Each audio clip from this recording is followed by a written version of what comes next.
This is your dose of daily market wisdom with master trader Nick Santiago. Starting from humble beginnings, Nick has been beating the markets for over 2 decades. He shares with you his take on the profitable trades that will have you moving towards financial freedom in no time at all. To see an in-depth review of his track record and much more, go to inthemoneystocks.com.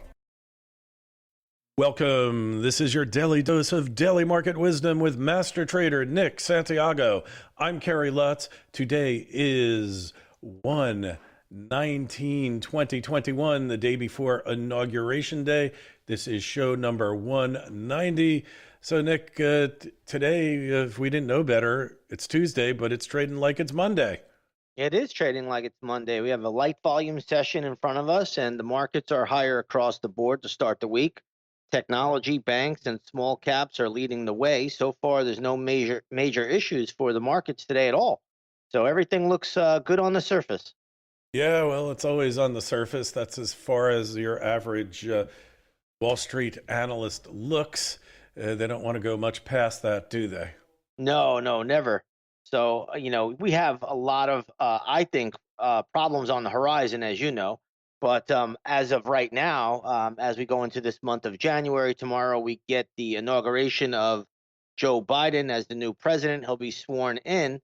Then we'll start to decipher the stock market, what sectors will benefit under the new administration, what sectors will come unglued under the new administration. So we'll start to go through that probably beginning tomorrow and Wednesday.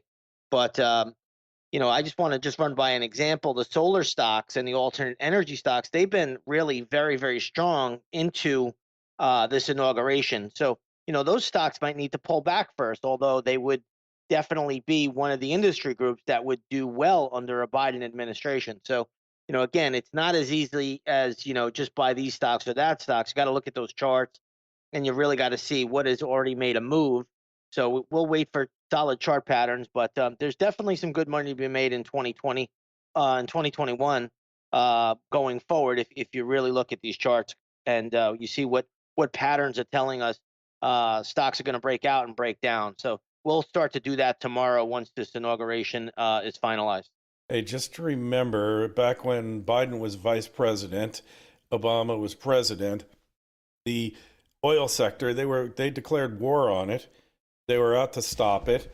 And if you remember, we had the fracking boom, and that boom went into Trump's administration, and really we kind of never looked back. So can't overestimate the power of government to screw things up, because that's a classic case where they tried to destroy an industry as hard as they could, and they weren't able to. Well, that's not entirely true. They did destroy the coal industry. And we have technology now where you could burn coal basically with, zero carbon. But the coal industry was decimated. Obama put so many regulations on the coal industry, it really just killed it. So while he wasn't able to kill fracking, because fracking brought so many new jobs, the coal industry was just absolutely decimated. And that has not come back, even though President Trump did try to revive it. They're really to no avail. The coal industry was so regulated that they just broke that industry in half. Yeah, very true. Very true there. But as much as they tried with oil, they couldn't stop it, whether that's a testament to oil's political power, big oil, or whether it's just unstoppable technology that even politicians can't screw up. I guess the history books will have to decide that. Yeah. Yeah, so what about this vaccines? We've got multiple vaccines out. Is that going to lead to a revival of the travel industry, global trade? When you look at it, pretty much the stuff's dead in the water now. These blue state governors, all of a sudden, they realize they have no cover, and they're all talking about reopening their economies. Yeah. Isn't it ironic? Sure. I mean, if that doesn't tell you the whole lockdown was political, I don't think anything will. I've never seen, whether you're I'm not even a Republican, and I'm not a Democrat, but I will say this much. I've never seen politics like this ever in my lifetime. So that doesn't tell you this whole thing was a political sham. Nothing will.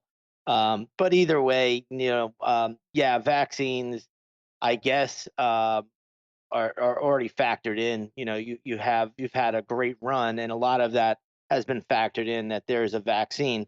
But there are so many types of vaccines now, and the funny thing is, I have a lot of healthcare professionals, doctors that live in my neighborhood.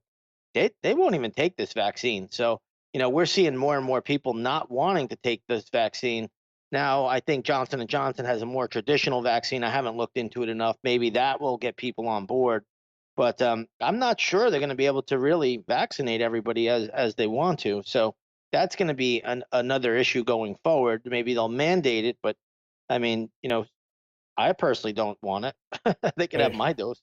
look, Nick, when I was in the hospital, the healthcare workers, most of them younger people, were really split about getting the vaccine or just taking their chances. Some of them had minor minor COVID reactions already, had been infected, but they were really there was really divisiveness here.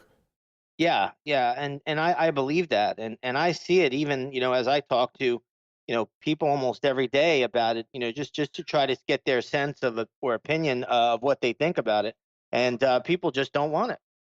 Right. Yeah, well, certainly there's a certain number. Will they be forced to take it anyway, or you'll need this vaccination health visa, travel visa.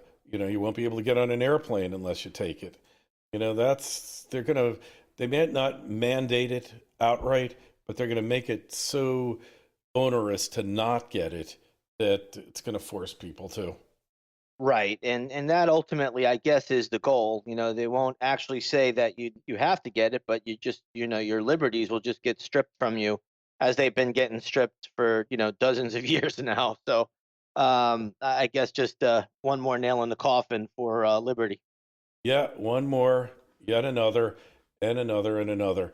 Hey, anyways, you need to go over, take a look at Nick's site, inthemoneystocks.com. His trading record, a lot of valuable info there. The Twitter feeds at ITMS, at Nick Santiago01, at Kerry Lutz. Email your questions, your comments, your feedback to kl@kerrylutz.com. We'll get to it later this week. That's it for today, Nick. We'll talk to you tomorrow.